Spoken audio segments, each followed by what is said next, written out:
देखो जब जो बच्चे खड़े हैं ना वो खड़े खड़े लिखेंगे, ठीक है।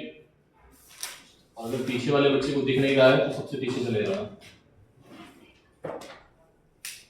ठीक है। डी ब्रॉगली वेवलेंथ, मैंने बोला था हर एक चैप्टर से इसको कनेक्ट करेंगे, ठीक है। तो कल हमने लास्ट कहाँ तक कनेक्ट किया था? लास्ट पूरा फॉर्मूला बताओ मुझे बस। कोलिजन का नहीं किया था, कोलिजन का किया था। अच्छा, मतलब वो कोलिजन वाला किया था, मास ऑफ डिस्ट्रीब्यूशन नहीं किया था, ठीक है। मैं एक बार फिर से करता हूँ कोलिजन का, ठीक है। कि हमारे पास दो पार्टिकल हैं, ठीक है। कितने पार्टिकल हैं? एक पार्टिकल है m1, इसकी वेलोसिटी है u1, और एक पार्टिकल है m2, जिसकी वेलोसिटी है u2, ठीक है। और ये क्या करते हैं? कोलाइड करते हैं। क्या करते हैं? कोलाइड करते हैं, ठीक है। और ये कोलिजन कैसा है? इलास्टिक, ठीक है। कैसा कोलिजन है? चलो हम इलास्टिक की बात नहीं करेंगे, हम अभी बोल देते हैं कोलिजन, ठीक है। इलास्टिक के लिए E की वैल्यू क्या हो जाएगी? 1, ठीक है।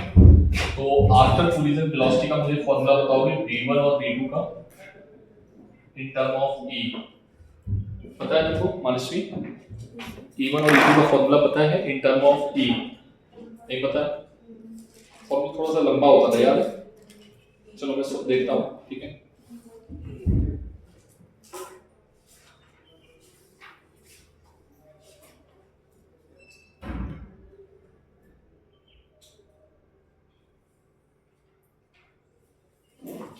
V1 is equals to m1 minus E m2 plus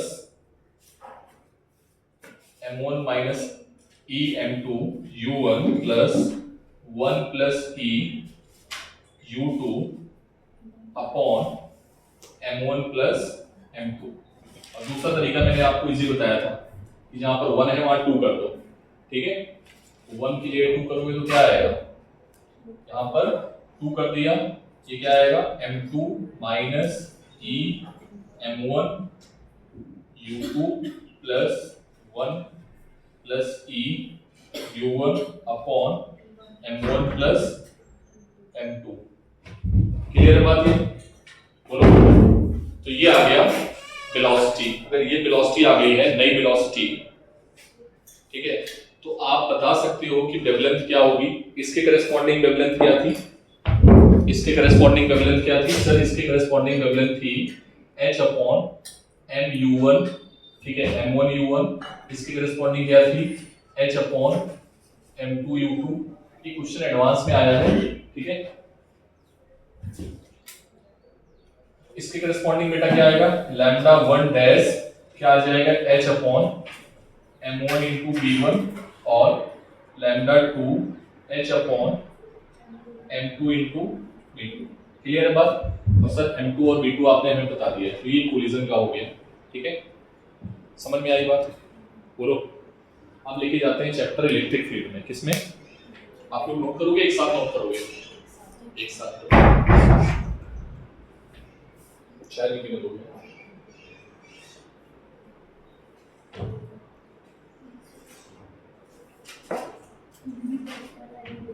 देखो भाई, एक साथ कर लेना। अगर पार्टिकल को इलेक्ट्रिक फील्ड में छोड़ा गया है, इलेक्ट्रिक फील्ड की डायरेक्शन क्या है? ये है, ठीक। कहाँ रखा गया है पार्टिकल को? ये डायरेक्शन है इलेक्ट्रिक फील्ड की। इस पे क्वेश्चन नीट ने 3 से 4 बार पूछा है, ठीक है। अभी देखोगे ये क्वेश्चन, तो मैं 13 वाला क्वेश्चन इसी पर बेस्ड है, 13 नंबर क्वेश्चन है पे। और मेंस ने कम से कम 8 बार पूछा है, 2021 से लेके 2024 तक, ठीक है। 25 में तो नहीं आया था, 2021 से लेके 24 तक कम से कम 8 से 10 बार पूछा है, क्योंकि ज्यादा ही होगा, ठीक है। इसी फॉर्मूले में अगर हम पार्टिकल को, चार्ज पार्टिकल को क्यू को रेस्ट में रखते हैं, इसमें रख देते हैं, तो इस पर एक फोर्स लगेगा टुवर्ड्स इलेक्ट्रिक फील्ड, जो कि एक्सेलरेशन प्रोवाइड करेगा। कितना प्रोवाइड करेगा? ठीक है, मास ऑफ चार्ज पार्टिकल, ठीक है। क्लियर है सर? अगर आपने इसको रेस्ट से छोड़ा है तो इनिशियल वेलोसिटी क्या है? 0। तो फाइनल वेलोसिटी क्या हो जाएगी? रेस्ट से छोड़ा था तो लैम्डा की वैल्यू क्या होगी, इंफिनिटी, क्योंकि मोमेंटम क्या हो जाएगा, वेलोसिटी जीरो आपने रखी थी, पार्टिकल की वेलोसिटी पहले लिखो, नहीं इधर देखो, वेलोसिटी जीरो थी, ठीक है, तो लैम्डा क्या हो जाएगा, इंफिनिटी। अब क्या बोल रहे हैं कि बाद में लैम्डा क्या होगा, तो ध्यान से देखना, b plus b is equals to u plus 80, तो b की वैल्यू क्या आ जाएगी, qe by m into t, ये आ जाएगा फाइनल वेलोसिटी। तो फाइनल वेवलेंथ क्या आएगी, lambda dash h upon m of q into d, d की वैल्यू पुट कर देना, m से m कैंसिल हो जाएगा, तो हमारा आंसर आएगा h upon q into e into t। अरे हाँ ना बोलना पड़ेगा। अगर हमने इसको फेंक के मारा है इसी एंगल पे, तो फिर पूरी की पूरी उसमें वो आ जाएगी, इलेक्ट्रिक फील्ड के सारे कंसेप्ट, ठीक है। अगर किसी एंगल पे फेंक के मारोगे तो पाथ कैसा होगा, पैराबोलिक, तो u cos थीटा इसके डायरेक्शन होगी टुवर्ड्स इलेक्ट्रिक फील्ड, क्या आ जाएगा, u cos थीटा। अगर हमने इसी की डायरेक्शन में फेंक के मारा है जिधर इलेक्ट्रिक फील्ड है, तो u आ जाएगा, u cos थीटा नहीं आएगा, क्या आएगा, थीटा की वैल्यू 0, cos 0 हो जाएगा 1, ठीक है। तो क्या मैं उसको लिखूं या ना लिखूं, बोलो, उसको लिखने की आवश्यकता है क्या, डायरेक्टली लिख दूं, वो खुद बनाना है, ठीक है, इसमें केस में छोड़ देता हूं, ठीक है। अरे भाई वो मत कराओ, इसमें वो इतना ज्यादा नहीं है जे जे के लिए, ठीक है, कर देता हूँ, कोई दिक्कत नहीं, तुम बोल ही रहे हो तो करना ही पड़ेगा हमें, ठीक है। इसी एंगल पे हमने फेंक के मारा है, ठीक है, तो एक कंपोनेंट u cos थीटा, एक कंपोनेंट, ठीक है, तो इधर की ओर एक्सेलरेशन कितना आएगा, a x की ओर एक्सेलरेशन कितना आएगा, इसकी दो वेवलेंथ आएंगी पता है, एक किधर होगी, y एक्सिस भी होगी, तो ax का बताओ पहले हमें, x क्या आ जाएगा, h अपॉन सॉरी डायरेक्टली लिखूं मैं, u cos theta plus qe by m into t, बोलो, तो लैम्डा क्या आ जाएगा, h upon m into b, b की वैल्यू डाल देना, ठीक है, ये केस वन आ गया। और कुछ है, हाँ और भी कुछ हो सकता है कि direction of electric field change कर देगी, जैसे क्वेश्चन अभी है आपका, क्वेश्चन में कराई देता हूँ, क्वेश्चन नंबर 13 बोलो बेटा, क्या है क्वेश्चन नंबर 13,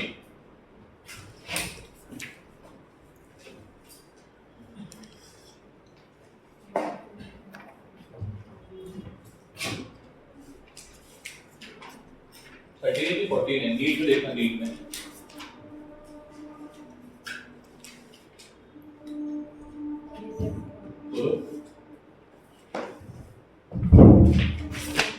क्वेश्चन नंबर 13 बोलो ना, 2018 में आया है, हाँ, एक इलेक्ट्रॉन है, क्यू क्या है यहाँ पर, -e, ठीक है, और बोलो, इनिशियल वेलोसिटी जो है वो v नॉट है, मतलब पार्टिकल इधर जा रहा है, ठीक है, पार्टिकल जा रहा है इधर की ओर, किस वेलोसिटी से, v नॉट, i क्या है मेरा डायरेक्शन, पक्का, v is equals to v not, i क्या, ठीक है, आगे बोलो, v नॉट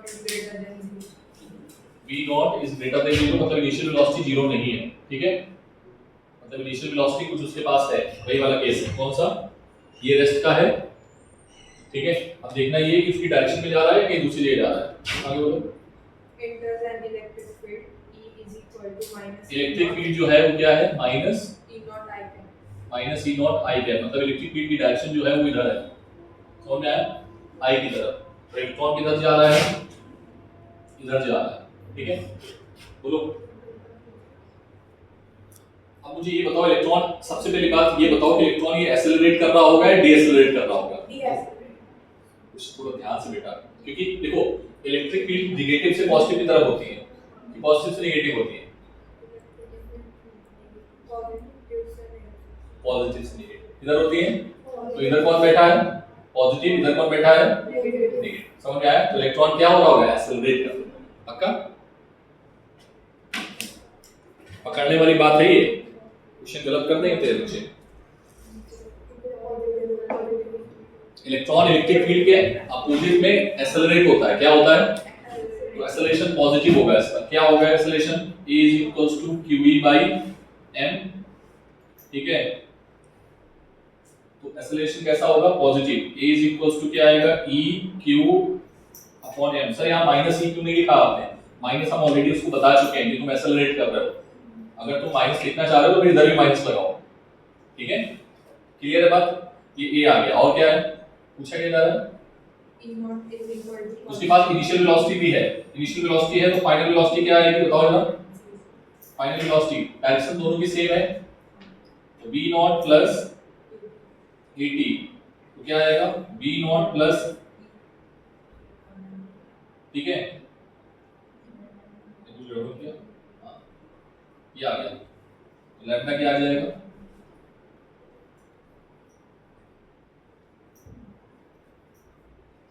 m, अब देख लो कुछ एलसीएम लेके MBT करके कुछ आपका आंसर आ जाएगा, देखो कौन सा आंसर मैच कर रहा है, अगर नहीं मैच कर रहा होगा तो मल्टीप्लाई करना पड़ेगा।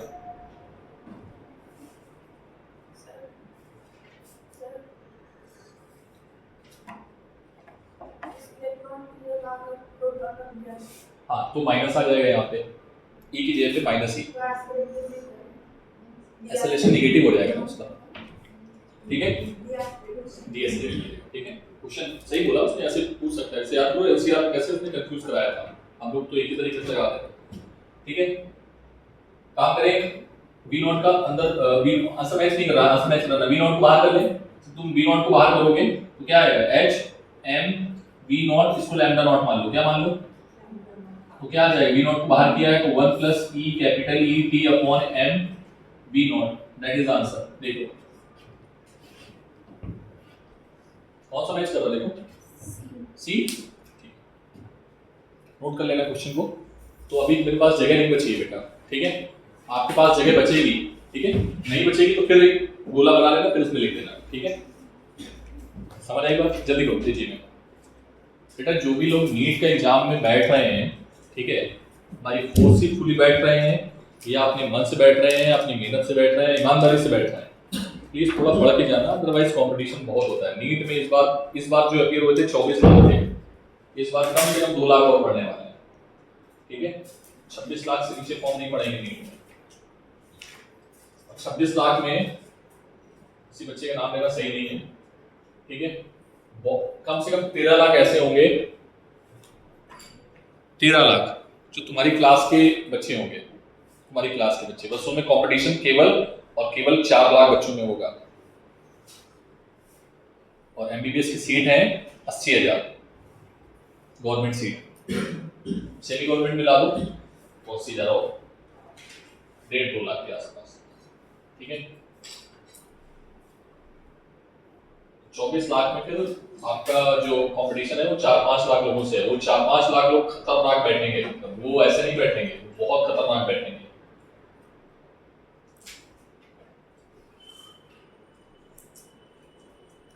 2-3 साल रिपीटर्स बैठते हैं, पता है नीट में, 3 साल वाले रिपीटर्स बैठते हैं, पता है, नहीं पता,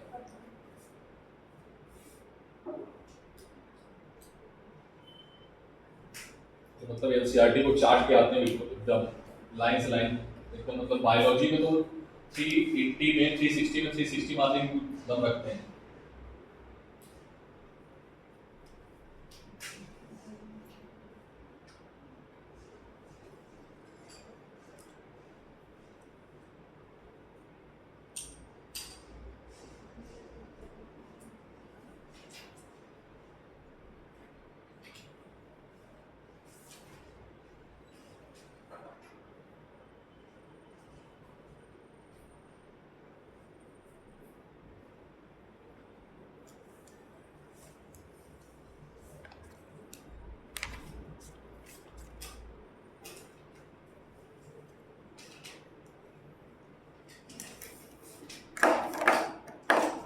हो गया, मैग्नेटिक फील्ड बात करें अब, भी और कुछ केस तो बाकी नहीं है इसमें, मैग्नेटिक फील्ड पे बात कर ली जाए।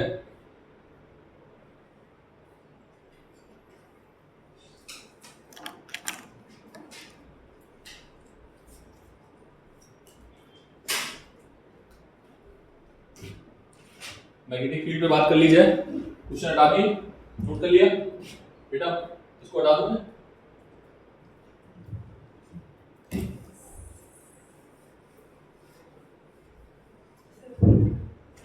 क्या है? नीचे में नहीं कर रहा। मैग्नेटिक फील्ड देखो बेटा, मैग्नेटिक फील्ड, मैग्नेटिक फील्ड किधर है, अंदर या बाहर? अंदर की ओर, ठीक है सर। चार्ज पार्टिकल को रेस्ट में रखेंगे तो फोर्स लगेगा ही, ठीक है। हमने क्या किया, इसको इंटर करा दिया किसी वेलोसिटी से v से, और उस पर चार्ज क्या बेटा, इधर देखो पहले, उस पर चार्ज क्या है q, और मास क्या है इसका m, ठीक है। हम बोल रहे हैं कि वेवलेंथ बताओ, क्या बोल रहे हैं, वेवलेंथ बताओ। तो सर वेलोसिटी निकालो, बाकी तो खेल खत्म, ठीक है। सर हमें आपने पढ़ाया था कि F इज इक्वल्स टू क्या होता है, q b b sin theta. हाँ ना बोलो भाई, थीटा की वैल्यू 90 है क्योंकि एंगल 90 डिग्री पे इंटर कर रहा है, ठीक है। बी और बी के बीच में एंगल 90 है, तो आंसर आएगा क्यू बी बी, ठीक है। अब जब ये इंटर करेगा तो इसका फोर्स किधर लगेगा, राइट हैंड पाम रूल, ऐसे तो किया था ना, चार्ज मैग्नेटिक फील्ड, फोर्स किधर लगेगा, ऊपर, ये तो ऐसे घूमने लगेगा। कैसे घूमेगा, सर्कुलर पाथ में।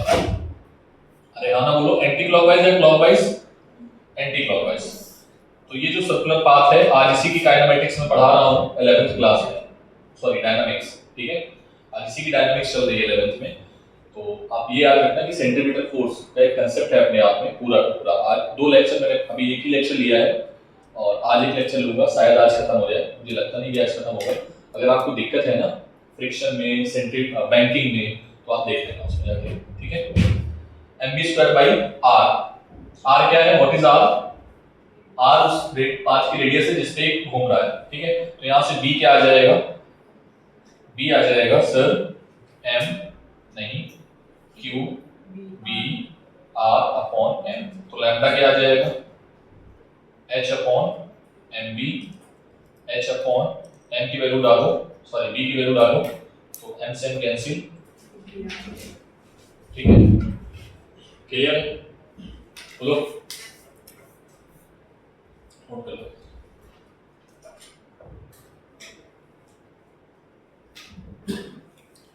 अगर किसी एंगल पे इंटर हुआ, एक चीज और बता देते हैं, अगर किसी भी एंगल पे आया चार्ज, नॉर्मल नहीं आया, एंगल पे आया, तो यहाँ पर b sin थीटा आ जाएगा, क्या आ जाएगा, sin थीटा, ठीक है। जैसे अगर किसी एंगल पे आया, मैं लिख देता हूं, एट एनी एंगल,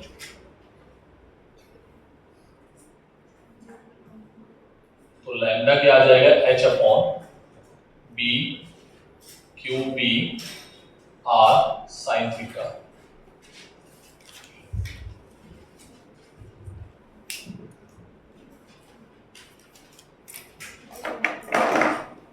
अब लेके चलते हैं KTG।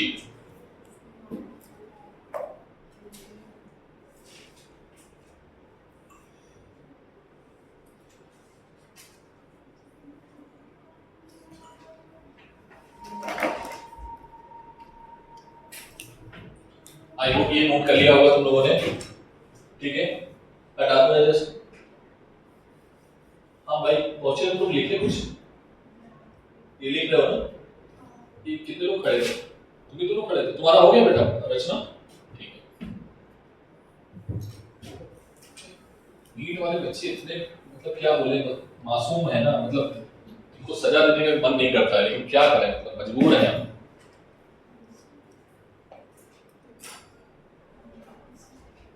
वजह भी नहीं बताते हैं, मतलब सही वजह नहीं बताते कि सर हम रात भर पढ़ते रहे, काम नहीं हो पाया। बैठ जाओ तुम दोनों वहीं पे बेटा, करके आओगे बाद में, नहीं अभी तो छोड़ो, करके आओगे ना होमवर्क।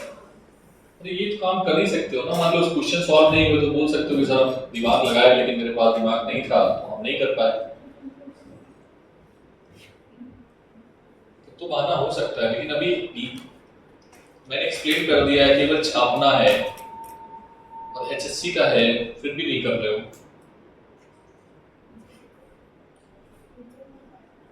प्रिंसिपल हमारे ऊपर चढ़ जाती है कि बच्चे बोल रहे हैं सर पढ़ाते नहीं कुछ, तो वो भी बात नहीं, मतलब और भी बच्चे हैं, बच्चे ये नहीं बताते हैं कि हम पढ़ते ही नहीं है, कुछ काम ही नहीं करते हैं।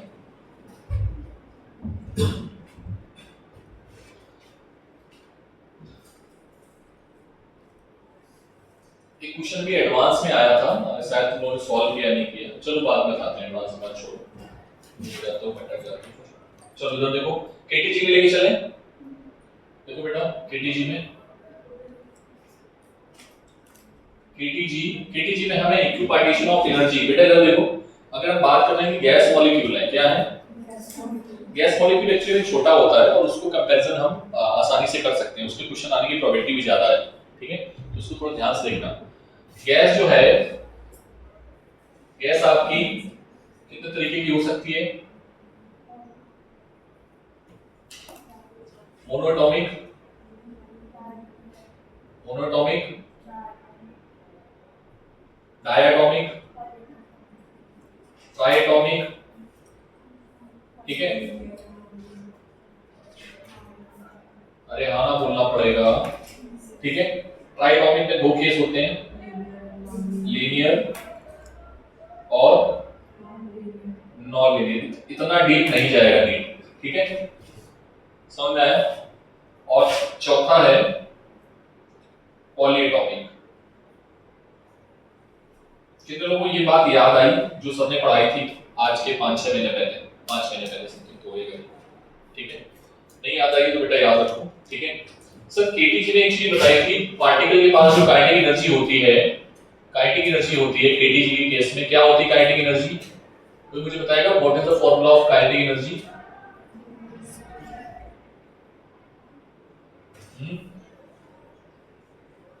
क्या होता है,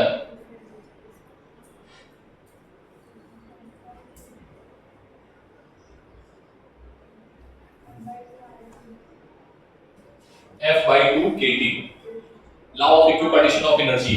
एवरी डिग्री ऑफ फ्रीडम, हर एक डिग्री ऑफ फ्रीडम में मॉलिक्यूल्स के पास जो एनर्जी होगी वो 1/2 kT होता है। तो डिग्री ऑफ फ्रीडम आप कैलकुलेट कर लो, डिग्री ऑफ फ्रीडम हम कैलकुलेट करेंगे तो कितना आएगा F/2 kT, क्लियर। अगर मोनोएटॉमिक है तो F की वैल्यू, डायटोमिक 6 होता है, 5 होता है, ट्राई के लिए लीनियर का नॉन लीनियर का अलग अलग है, लीनियर का कितना होता है, अगर हम बाइरेशनल भी कंसीडर करेंगे तो यहाँ पर शायद एक का 6 आता है, एक का 7 आता है, ठीक है, एक का 6 है, लीनियर का होता है, लीनियर का होता है 7, लीनियर का होता है 2 2, लीनियर में 2 रिस्ट्रिक्शन आएंगे और ट्राइएटॉमिक है 9 2 7, ठीक है, और नॉन लीनियर में 6 कितना आएगा, ठीक है। तो डिग्री ऑफ फ्रीडम के अकॉर्डिंग देख लेना। और पॉलीएटॉमिक के लिए हमने डिग्री ऑफ फ्रीडम क्या माना है, F, क्या माना है। अगर पॉलीएटॉमिक बोला उसने, पॉलीएटॉमिक का मतलब कुछ भी बोल सकता है, तो डिग्री ऑफ फ्रीडम आपको देगा। इज दैट क्लियर, बोलो बेटा, पक्का, किसी को डाउट नहीं है, तो बस डिग्री ऑफ फ्रीडम लगाना है। तुमने क्या निकाल लिया है, काइनेटिक एनर्जी, क्या निकाल लिया, तो बताओ मोमेंटम क्या आएगा, क्या आएगा momentum, what is T, T क्या है, टी क्या है, टेम्परेचर, इसमें केल्विन में, डिग्री सेल्सियस में, के क्या है,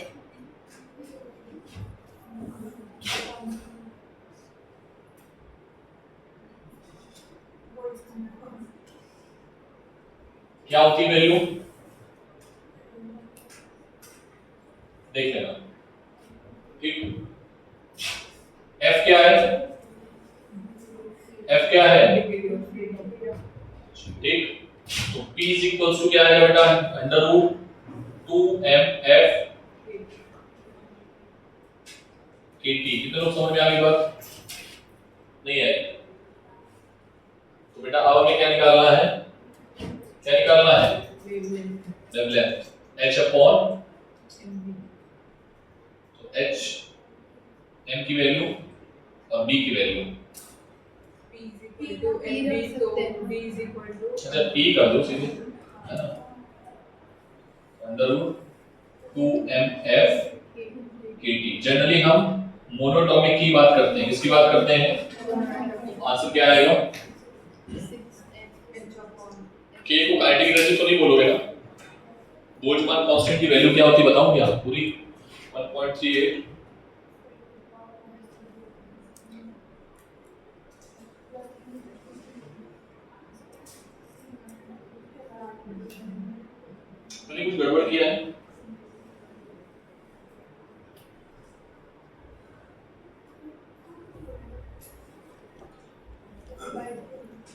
हाँ गड़बड़ किया है, बताओ कहाँ गड़बड़ किया है? हाँ ये 2 नहीं लिखा था भाई, सोच रहा हूँ मैं ऐसे नहीं होना।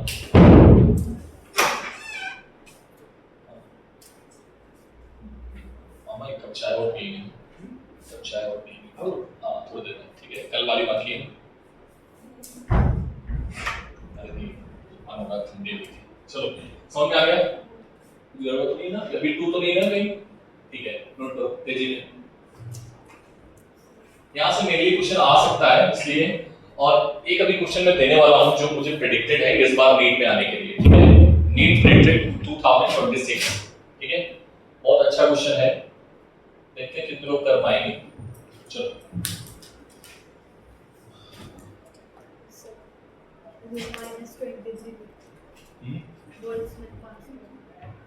कितना 23 minus 23, yes, minus plus minus, yes 23।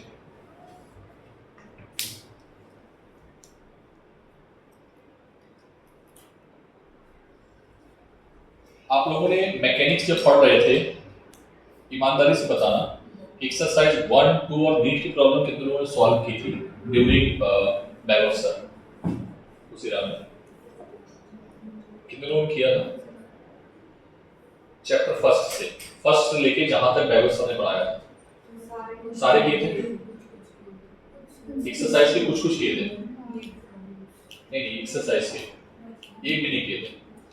तो अभी एक काम करो, ठीक है, अभी एक काम करो, आप लोग स्टार्ट कर दो बेटा, रिवीजन का ये बेस्ट टाइम है कि एक चैप्टर बचा है ना, हम देख रहे हो कैसे खत्म करवा रहे हैं बाकी लोग, अभी तो मान लो ये पढ़ने लगी है तो ये भी बहुत डिस्टर्ब करती थी, ठीक है, तो डिस्टर्ब जो कर रहे हैं ना उसकी स्पीड हमारी कम हो जाती है, हम क्वेश्चंस नहीं लगवा पा रहे हैं, ठीक है, और क्वेश्चन जितने हम लगवाएंगे, मैं चाह रहा हूँ कि कम से कम हमारे क्वेश्चंस लगे हों, अब जब तुम्हारा एग्जाम हो 2-2,500 तो हमने बोर्ड में लगा दी, 2,000 तक तो हम बोर्ड में लगा दें, 2,000 अगर हम लगा रहे हैं तो उसके कम से कम 5-6 गुना घर पे आप लगा दो, ठीक है, अगर 2,000 हम लगाएंगे 10,000 आप लगाओगे ना तो क्वेश्चन बाहर जाएगा ही नहीं फिजिक्स का, ठीक है ना बच्चों?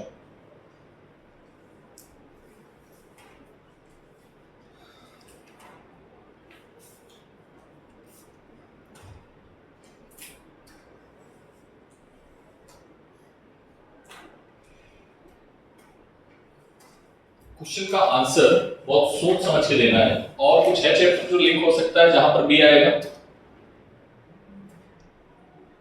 पुलिस सिस्टम है, हाँ सिंपल हार्मोनिक में आ सकता है, वो वाला पार्टिकल वाइब्रेट होता है, तो वाइब्रेशन की एनर्जी क्या थी? अंडर रूट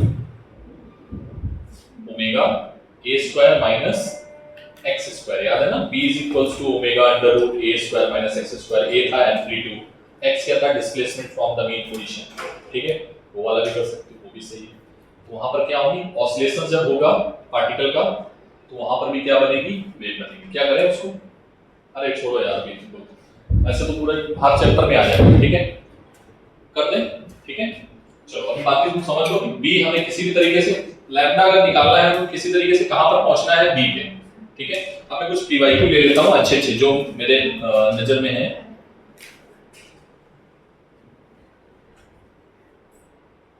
ठीक है, क्वेश्चन लिखो बेटा।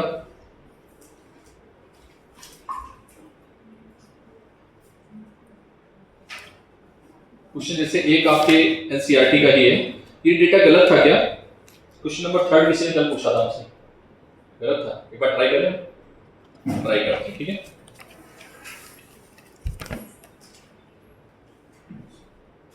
इसमें किसी को नोट नहीं करना, हटा दो पूरा, इधर पूरा हटा दो। क्वेश्चन है, when two monochromatic light of frequency nu and nu by 2, ठीक है, are incident on a photoelectric metal, their stopping potential becomes B and B by 2। तो हमें फोटोइलेक्ट्रिक की क्वेश्चन हमने सिखाई है, E is equals to phi naught plus K max, ठीक है, phi naught plus K max। कह रहे हैं दो फ्रीक्वेंसी इंसिडेंट हो रही है, एक है H न्यू, ठीक है, एक की फ्रीक्वेंसी न्यू है ना, एक की फ्रीक्वेंसी है न्यू, दूसरे की है न्यू बाई 2। दूसरे की क्या फ्रीक्वेंसी है nu by 2, phi naught phi naught. इसके करस्पॉन्डिंग जो स्टॉपिंग पोटेंशियल है वो क्या है EB naught plus EB naught by 2, EB naught by 2। अरे हाँ ना बोलो। अब आपसे क्या पूछा जा रहा है, आपसे पूछा जा रहा है थ्रेशोल्ड फ्रीक्वेंसी, मतलब आपको फाई नॉट की वैल्यू निकालनी है। तुम फाई नॉट कैसे निकाल सकते हो ये तुम देख लो, समझ में आया? फाई नॉट तुम कैसे निकाल सकते हो तुम देखो, ठीक है? तो मैं करूँ क्या, डिवाइड कर दिया मैंने इक्वेशन 1 और 2 डिवाइड कर दिया तो क्या आ गया 2 is equals to HNU cancel, ठीक है? डिवाइड करोगे phi naught plus EB naught और इधर 2 से मल्टीप्लाई कर दो 2 phi naught plus EB naught. अरे हाँ ना बोलो। तो EB naught is equals to EB naught, ठीक है? तो ये डेटा हो जाएगा आपका हाँ 5 से 5 कैंसिल हो जाएगा, तो डेटा क्या है ये गलत आ जाएगा। तो तुम डेटा को सही मान लो, हम डेटा सही मान लें, यहाँ पर 4 कर लो बस। अरे कुछ तो भाई डेटा गलत है ना, तो सही करना पड़ेगा। तो अगर तुम 4 करोगे तो 4 के केस में क्या आ जाएगा 2, क्या आ जाएगा? डेटा सही करना है ना मेरे को, बोलो क्लियर है बात? नहीं समझ आया क्यों? अरे मैंने क्वेश्चन चेंज कर दिया था, डिवाइड करोगे यहाँ पे 2 आएगा, डिवाइड करोगे HNU कैंसिल 2, ठीक है? Phi naught plus EB naught upon phi naught plus EB naught upon 4, ठीक है? तो 2 से मल्टीप्लाई होगा 2 phi naught minus phi naught is equals to ये वाले इधर ले आए, ठीक है? थोड़ा डायरेक्ट कर रहा हूं मैथमेटिक्स, ठीक है? ये आ जाएगा EB नॉट बाई 2, इधर जाएगा माइनस का हो गया और प्लस का EB नॉट इधर बैठा हुआ है, ठीक है? क्लियर है बात? तो यहां से आ जाएगा फाई नॉट की जगह पे HNU नॉट लिख सकते हैं। हमसे क्या पूछा जा रहा है थ्रेशोल्ड फ्रीक्वेंसी, यस। तो ये आ जाएगा कितना बचेगा प्लस का EB naught upon 2, threshold frequency आ जाएगी बेटा EB naught upon H into 2, this is the answer, ठीक है? क्या आ जाएगा EB नॉट अपॉन 2।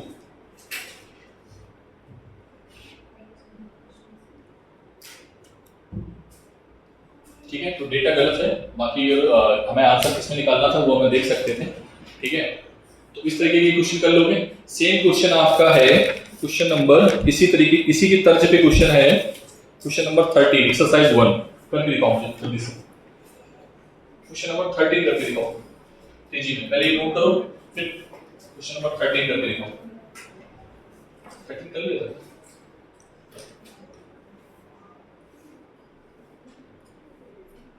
कुछ नया टॉपिक तो बचा नहीं है, हाँ एक बार मैं डेविसन जर्मर पे फिर से बात कर लेता हूँ।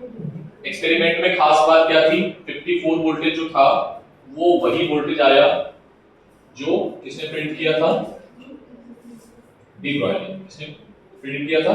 D Broglie. एंगल कौन सा था वो 50। रेंज क्या थी वोल्टेज की 44 से 68, ठीक है? क्लियर है? बाकी उसने कौन सी क्या लिया था, निकल क्रिस्टल लिया था और गन ली थी, इलेक्ट्रॉन गन, जो बहुत हाई स्पीड से इलेक्ट्रॉन टकरा रहे थे, ठीक है? मेटल कौन सा लिया था? निकेल, ठीक है? कौन सी इक्वेशन इसमें इस्तेमाल की गई थी? ब्रैग इक्वेशन फॉर डिफ्रैक्शन, ठीक है? पैटर्न क्या देखने को मिला? डिफ्रैक्शन, जिससे सिद्ध हो गया कि डी ब्रॉय सही बोला, ठीक है? सिलेबस में नहीं है, हटा दिया गया है, बट एचएससी में है, लीस्ट प्रोबेबल क्वेश्चन है आने के लिए।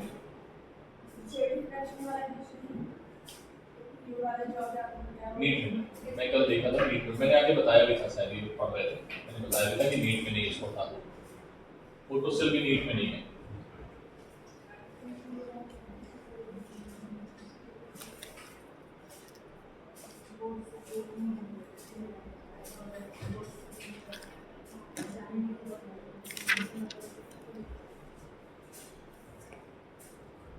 बेटा क्वेश्चन नंबर ट्राई करो 7, जे की प्रॉब्लम नंबर 7 करके दिखाओगे।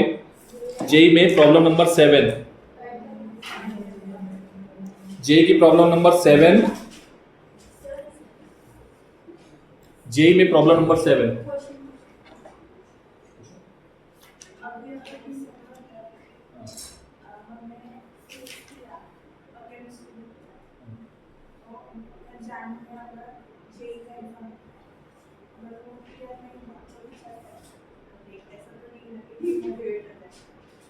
मोटिवेट डिमोटिवेट से मतलब नहीं है, बस जेई के एग्जाम में बैठो लेकिन अपना मतलब ये कर देखे जाओ कि हम अपना कितना वहां पर दे सकते हैं।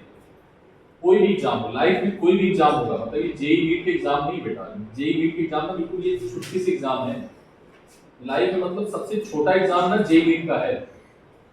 अभी तुम लोग लाइफ में आगे नहीं बढ़े हो, देखा ना बच्चे इतने डिप्रेस हो जाते हैं, सुसाइड कर लेते हैं, मतलब ये नौबत आ जाती है। सोचो, समझ रहे हो ना, आपने देखा होगा ना लाइफ में बहुत सारे आईपीएस और आईएएस जो है उन्होंने सुसाइड किए, क्योंकि लाइफ में कुछ चीजें ऐसी होती है ना कि मतलब उनसे बड़ी है, एग्जाम से बड़ी है। एग्जाम कुछ है ही नहीं, एग्जाम में तुम फेल हो जाओगे कोई दिक्कत नहीं बेटा, कोई दिक्कत। मैं पता है, मैं आपसे कभी नहीं बोलता हूँ कि तुम अच्छे मतलब डॉक्टर बनने के बाद में तुम्हारी लाइफ सेटल है, कभी नहीं। उसके बाद और चैलेंजेस हैं।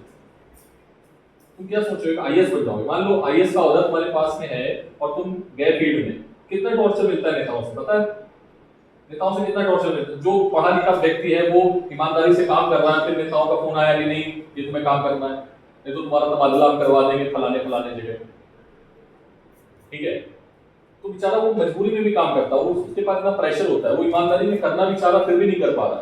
तो लाइफ की चैलेंजेस है ही नहीं, रियल चैलेंजेस में तो तुम हो ही नहीं है, समझ लो ना। नीट कोई चैलेंज नहीं है बेटा, आईआईटी जेईई कोई चैलेंज नहीं है।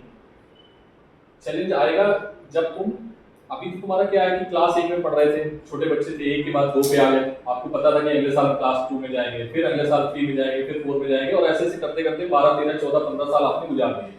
बीटेक किया, बीटेक के बाद सेमेस्टर 1 आया, 2 आया, 3 आया, 8 4 साल गुजर गए। जब आप 3 इयर्स पार कर गए, अब चैलेंजेस आई जॉब की। घर वालों की एक्सपेक्टेशन होगी ना, आप इतना पढ़ाया है भाई, तुमको 22 साल में पढ़ाया है, चैलेंजेस, तो ये पेरेंट्स प्रेशर आएगा, ठीक है। मान लो आपके घर पे बहुत अच्छा बिजनेस है, पापा बोलेंगे ठीक है बेटा तुम बिजनेस में बैठो, तुम पढ़ाई तुम्हारी पूरी हो गई है, अब तुम बिजनेस में जब जाओगे ना, तुम देखोगे हमारे मोहल्ले में, हमारे आसपास बहुत खतरनाक बिजनेसमैन है, तो वहां चैलेंजेस होंगे, रियल प्रॉब्लम वहां पे आएगी कि तुम अपना सामान नहीं बेच पा रहे हो, तुम अपना जो ये है वहां पर तुम डिप्रेस होने लगोगे, फिर तुम वहां बार्गेनिंग करोगे लोगों से, गिड़गिड़ाओगे, ठीक है। तुम क्या सोचो, रियल चैलेंजेस ये होते हैं। नीट तो ये है कि सिंपल है भाई, इसमें तो सिंपली में पढ़ना ही आता है तो ठीक है, नहीं आता तो ठीक है। रियल चैलेंजेस ये नहीं है, तो रियल चैलेंजेस अभी आने बाकी हैं, ठीक है, लाइफ में। बट आपको ये जो फिजिक्स केमिस्ट्री मैथ्स या नीट या जेई, ये सिर्फ तुम्हारे माइंड को ट्रेन करने का एक जरिया है कि रियल चैलेंजेस जब आएंगे तो तुम उसको हैंडल कर लोगे, और कुछ नहीं, ठीक है। रिक्शा वाला भी हमसे ज्यादा पैसे कमाता है, पता है आज, एक ऑटो वाला ना अनु सर की सैलरी से ज्यादा कमाता है, ठीक है, समझ रहे हो ना। एक पान वाला जो है ना, अगर सामने जो पान वाला बेचता है ना, उसकी कीमत जो होगी ना, हमारे 4 टीचर्स की सैलरी, नीट और जेईई की सैलरी मिलाओगे ना टीचर्स की, उसके बराबर वो कमाता है। रेडी लगातार 5,000 रुपए किराया देता है केवल। मैंने पूछा है क्योंकि झारखंड का था, मैं फैक्ट पे बात कर रहा हूँ, फैक्ट पे। आपके एमआईटी गेट के सामने एक रेडी लगाता है, वो केवल छोले भटूरे और ये सब बेचता है, छोले भटूरे दाल चावल ये सब बेचता है। उसकी महीने की कीमत, मतलब महीने की सैलरी पता है तो कितनी है, रेडी कर सकते हो, 8.5 लाख रुपए बिजनेस टर्नओवर, 8.5 लाख रुपए प्रॉफिट, 8.5 लाख रुपए प्रॉफिट, टर्नओवर तो उसका 20 से 25 लाख होगा, समझ सकते हो। तो हम ये काम क्यों कर रहे हैं, क्योंकि इस काम में इज्जत है। अब इनके जैसे बच्चे अगर इज्जत भी नहीं करेंगे तो रेडी लगवा लो ना, ज्यादा सही है। मुझे शर्म नहीं आती बेटा किसी काम करने में, मैं यहाँ से निकाल दिया जाऊंगा, निकल जाऊंगा, क्योंकि प्रिंसिपल मैं सब जानते हैं अच्छे से कि अनु सर कहीं मतलब है तो अपने काम कर रहे हैं। अभी उसको भगा दिया ना क्लास से, क्यों भगाया, हमने नहीं भगाया, प्रिंसिपल ने भगाया। तो आप लोग, आपके लाइफ की जो रियल चैलेंजेस है ना, वो भी आए नहीं, बस अभी आप ट्रेन हो रहे हो। एक होता है ना ट्रेनिंग होता है। भगवान राम जब गए ना अपने लाइफ में आश्रम पढ़ने गए विश्वामित्र के पास में, तो 14 साल उन्होंने सिर्फ पढ़ाई की। उनको ट्रेनिंग पता है कब मिली, ट्रेनिंग मिली जब वो माता सीता से ब्याह करने गए, फिर वो जब जंगल में घूमे तब उनको ट्रेनिंग मिली। भाई साहब ये चैलेंजेस आ रहा है, ये चैलेंजेस आ रहा है, तब उन्होंने जो सीखा था उसको अप्लाई करना स्टार्ट किया। तो लाइफ में भी चैलेंजेस नहीं आए हैं, अभी तुम्हारे चैलेंजेस बाकी हैं, अभी तुम सीख रहे हो, क्या कर रहे हो, सीख रहे हो कि जब भी चैलेंजेस आएंगे तो हमें डील कैसे करना है लाइफ के रियल। अभी आपकी शादी हो जाएगी, मान लो कोई लड़का ऐसा है कि उसको सडनली कुछ हो गया, ठीक है, और फिर सारे बच्चे की जिम्मेदारी, खर्चे की जिम्मेदारी आपके पास में आ गई, आपकी फैमिली सपोर्ट नहीं कर रही, फिर आप क्या करोगे? तब रियल चैलेंजेस आते हैं। लाइफ में किसी के पास बहुत बड़ा बिजनेस है, बिजनेस में इतना लॉस हो गया कि अब वो क्या कर रहा, सुसाइड करेगा। जो नॉर्मल लोग होते हैं ना, जो मतलब इन चैलेंजेस से गुजरे नहीं होते, उनके पास दिमाग में यही आता है कि यार चलो छोड़ो, दुनिया छोड़ो, खत्म हो गई है। तो वो एक्चुअल में फिर वो कायर लोग होते हैं। ठीक है, तो लड़ो आराम से, और तो चैलेंजेस आने बाकी है लाइफ में बहुत सारे। तुम लोग बच्चे हो, सीखो आराम से, ठीक है, मौज मस्ती करो, सीखो, रिस्पेक्ट करो टीचर्स की, ठीक है, माँ बाप की रिस्पेक्ट करो, टीचर्स की रिस्पेक्ट करो, क्योंकि टीचर्स और माँ बाप ऐसे होते हैं ना जो आपके मतलब आपका बुरा सोच ही नहीं सकते, सोच ही नहीं सकते, क्योंकि उनके अंदर वो फंक्शन इनबिल्ट ही नहीं होता है, वो होता ही नहीं, फंक्शन ही नहीं होता उनके अंदर गलत सोचने का। आपका दोस्त होगा, उसके अंदर कंपटीशन की भावना होगी, तुम्हारा बहुत अच्छा दोस्त होगा ना, बहुत अच्छा, मतलब जो सबसे अच्छा दोस्त होगा, उसके अंदर भी कंपटीशन की कहीं ना कहीं कोई ना कोई भावना होगी, या तो पैसों से लेके, या तो पढ़ाई से लेके, किसी न किसी तरीके की जेलसी होगी।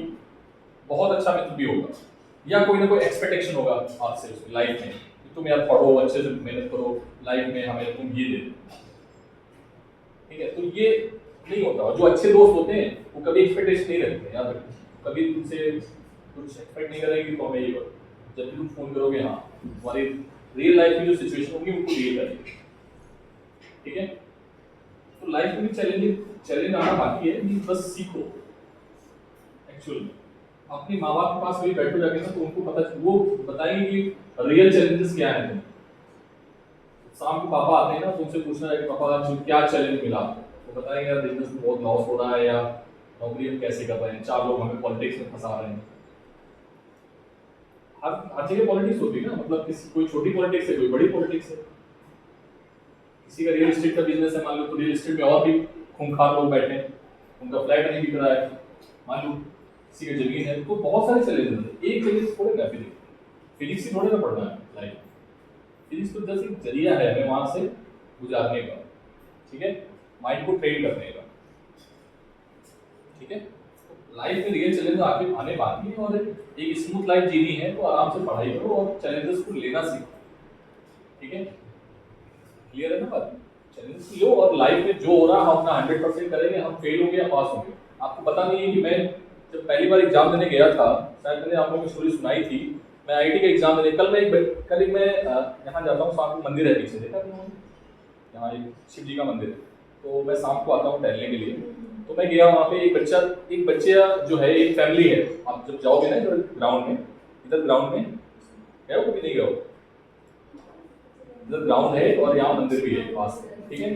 तो वहाँ छोटे छोटे कमरे हैं, मतलब इसमें ऐसे मान लो 3 कमरे निकल आएंगे, इस कमरे के अंदर 3 कमरे निकल आएंगे, और एक कमरे के अंदर 4 लोग रहते हैं, एक फैमिली रहती है, और वो फैमिली मराठी है और एक फैमिली यूपी की है, ठीक है। तो जब हमें डेली देखते हैं कि सर, मतलब मैं आ जाता हूँ, तो वो एक बच्चा कल उसको कुछ रिचार्ज कराना था, तो उसने बोला कि भैया मेरा रिचार्ज कर दोगे, मैंने कहा हाँ ठीक है मैं कर देता हूँ। तो कल उसके पास सडनली पैसे नहीं थे, उन्होंने आज मतलब बोला कि हम पैसे आज दे देंगे, तो मैंने उस बच्चे को बुलाया, बेटा किस क्लास में, तो बोला 3rd में। बहुत बच्चा डिसिप्लिन था वो, ठीक है, आया, थैंक यू बोला उसने कि हमें आपने कल रिचार्ज कर दिया, तो मैं चेंज पैसे थे, तो पैसे थे उसके पास, चेंज नहीं थे।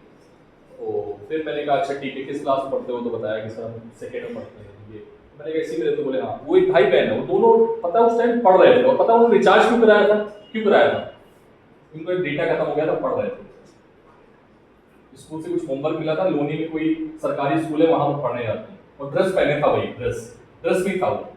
तो ये सोचो किसी के माँ बाप ना कि कपड़े भी अफोर्ड नहीं कर पा रहे बच्चों के, एक कमरे के अंदर रह रहे हैं, क्या मजबूरी होगी सोचो। तुम लोग अपने आप को किस्मत वाले समझो कि तुम इतनी अच्छी फैमिली में पैदा हुए हो, इतनी अच्छी तुम्हारी परवरिश हो रही है, ठीक है। उन बच्चों से पूछो जो मतलब पढ़ना चाह रहे हैं बट पढ़ नहीं पा रहे हैं, ठीक है। तो थोड़ा सा अपने आप को कॉम्पिटिटिव बनाओ, तो लाइफ में ना फिर बहुत बड़े चैलेंजेस आने वाले हैं, दोनों तरीके की मैं लाइफ देखता हूँ पुणे में, ऐसा नहीं है। मैं गेट के बाहर निकलता हूँ ना, शाम को जब आता हूँ ना इधर के लिए कैंपस के लिए घुसता हूँ, तो रास्ते में बहुत सारी स्मोकिंग की वो है, लड़कियां भी सुट्टा मार रही होती वहां पे, आराम से फूंक रही होती खड़े होकर। तो ये लाइफ हो रही है, समझ रहे हो ना तुम लोग? तो किस लाइफ से तुम लोग गुजर रहे हो, तुम लोग क्या सीख रहे हो, ये बहुत इंपॉर्टेंट बात है लाइफ में। लाइफ में फिजिक्स केमिस्ट्री चैलेंजेस है ही नहीं बेटा, है ही नहीं। फिजिक्स केमिस्ट्री चैलेंजेस नहीं है तुम्हारी लाइफ का। जिस दिन तुमको लगे ना फिजिक्स केमिस्ट्री चैलेंजेस है, तुमको लगे ना पैसा कमाना है, तो पैसा कमाने के हजारों जरिए हैं, ईमानदारी से भी, ठीक है। बट रियल लाइफ के चैलेंजेस ये नहीं है, ये केवल एक पाथ है जो तुम्हें वहां से गुजारेगा, और वो पाथ तुम अपनी लाइफ को देखोगे किस तरीके से ये हमारे पाथ, ये हमारी चीजों में काम आया, डील करने में काम आया, ठीक है। तो रियल चैलेंज बाकी हैं, ठीक है। और कभी भी घबराना नहीं, कोई ये नहीं जैसे ये बच्ची बोल रही है कि सर अभी एग्जाम की बात दे दूंगा, हाँ जी नहीं सर डीमोटिवेट हो जाए, कैसे हो जाओ? अपने आप को सेल्फ मोटिवेटेड रखो ना कि ये हमारा एग्जाम ही नहीं है, हमने अपना पूरा दिया, हमने फिजिक्स अच्छे से पढ़ी, हमने केमिस्ट्री अच्छे से पढ़ी। हाँ, अगर तुमको ये लग रहा है कि हमने फिजिक्स केमिस्ट्री अच्छे से नहीं पढ़ी है, तो तुम या तो उस एग्जाम में बैठो नहीं, या तो बैठो नहीं, सिंपल सी बात है कि हम सब बैठे नहीं। मैं भी डीमोटिवेट हुआ था, पता है। मैं जब ग्रेजुएशन में था, मैं आईटी का एग्जाम दिया, मेरा क्लियर नहीं हुआ, तो मैं 12,000 की नौकरी करने वाला था एमआर की। एमआर समझते हो तुम?